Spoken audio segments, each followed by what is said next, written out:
National Weather Service in the Twin Cities has issued a flash flood warning for a dam break on the Blue Earth River below Rapid and Dam in central Blue Earth County until 4:30 p.m. At 10:34 a.m., dam operators reported the river has eroded earth around the dam and is uncontrolled. This may result in flash flooding downstream along the Blue Earth River. Expected hazards include flash flooding from the failure of Rapid and Dam. Source: dam operator. The following impacts are expected: flooding of areas downstream from the Rapid and Dam along the Blue Earth.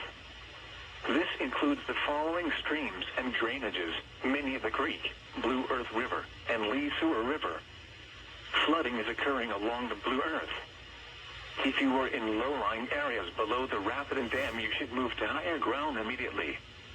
Repeating, a flash flood warning has been issued until 4:30 p.m. for the following county: Blue Earth, Minnesota,